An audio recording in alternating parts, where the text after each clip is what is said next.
Hello and welcome to the Big Eye Mine. We are deep within the southwestern portion of the Kofa National Wildlife Refuge, in between Yuma and Quartzsite along Highway 95.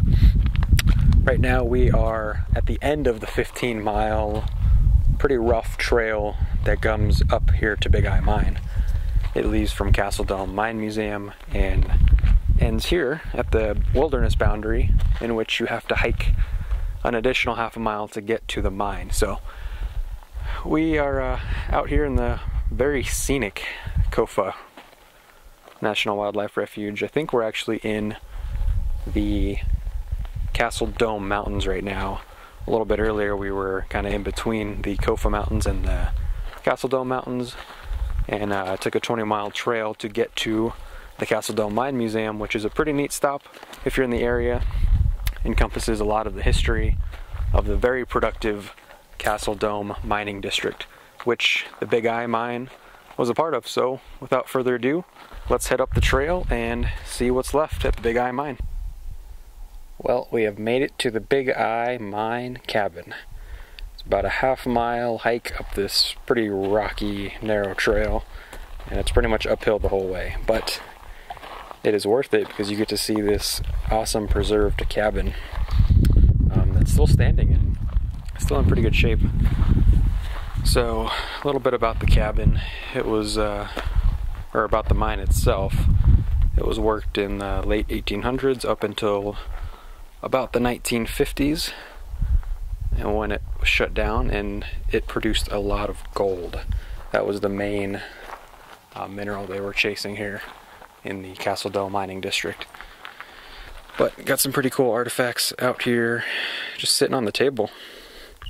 It's pretty awesome that they just leave it out here and people don't mess with it, don't take it home.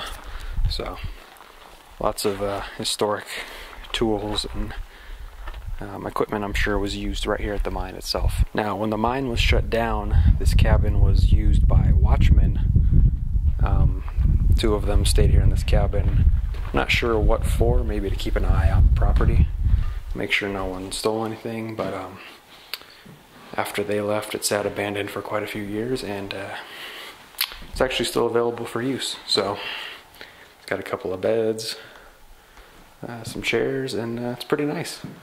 Wouldn't be bad accommodations at all, especially for the rugged spot that it's in. So definitely a really cool spot to check out. And this is just one of the buildings. We'll go check out the rest of them here in just a couple minutes.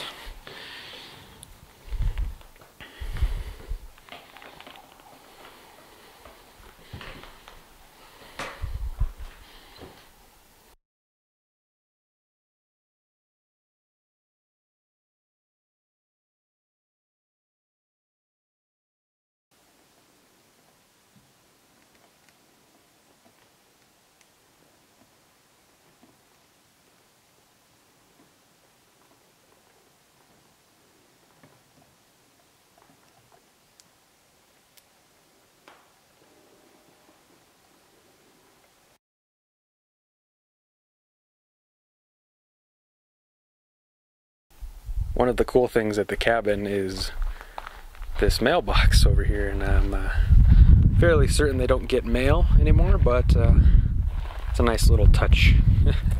When you're walking up the hill, you don't really expect to see a mailbox, let alone a couple cabins.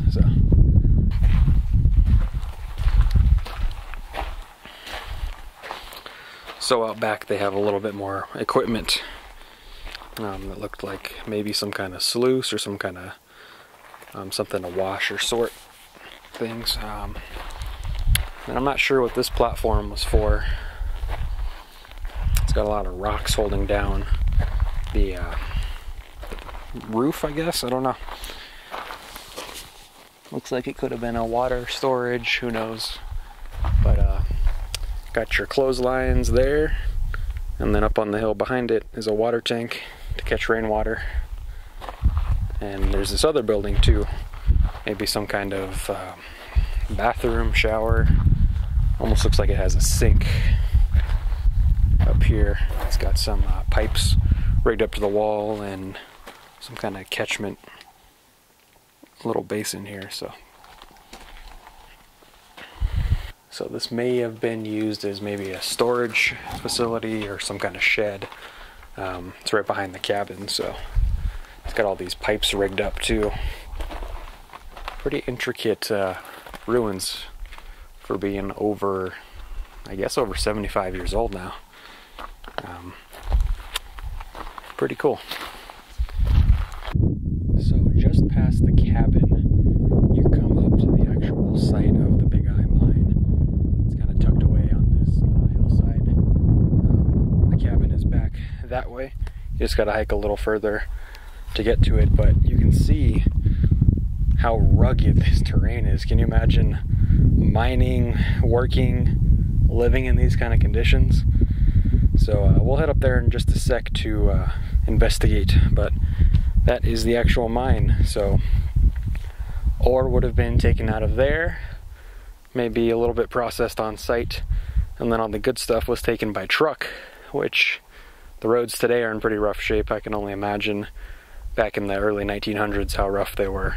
But a truck would take them down to Roll, Arizona, where they would be transported via railroad to Texas for smelting. So Roll is just a little bit south of here. It's east of Yuma, but that was one heck of a trek. So they must have made some pretty good money getting gold out of this mountain. So let's go ahead and go up there and check it out. So we're at the collapsed ore chute, ore bin now. And the ore would have come out of the mouth of the mine, which is up there, just out of the frame. And it come across that little trestle, and then it would sort itself out, dump it down in here, where it was probably taken by rail, possibly, since there are some rails left over right there, back to the cabin, and then onto trucks, and then back onto rail. So, pretty cool. It's in a little worse shape than the cabin is, but it's still standing out here. So up on top of the ore bin and all the tailings, there's another building and a lot of equipment back there. May have been some motors, maybe some pumps for the mine.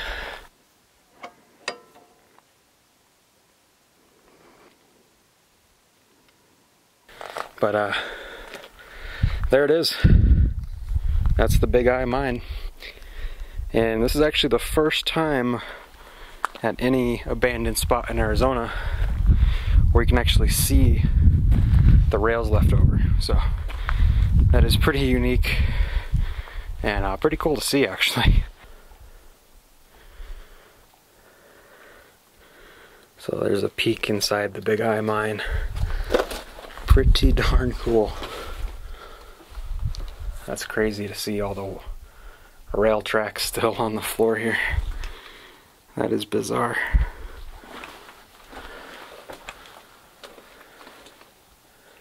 Wow, that is awesome. And don't normally go into mines like this, but there are several videos on YouTube, and all of those have been a lot further into the mine, and they've never encountered any issues. So I think we're okay to just peek our head in here. A little bit deeper inside of the Big Eye Mine. The tunnel kind of splits here, right next to this shaft right here.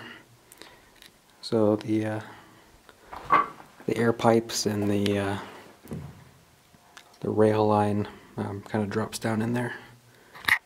There probably would have been some kind of hoist to pull stuff up this inclined shaft.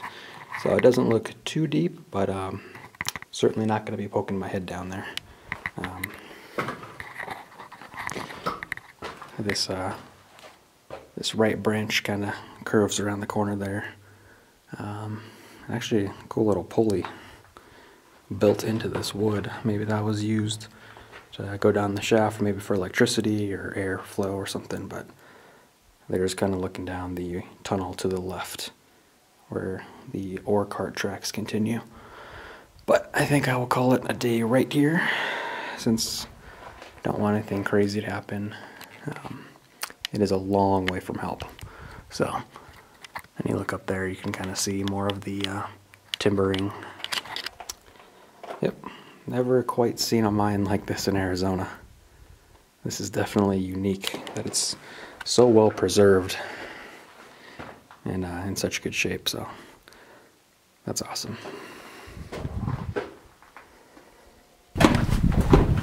That's the Big Eye Mine. Out here deep within Kofa in the Seldom mining district.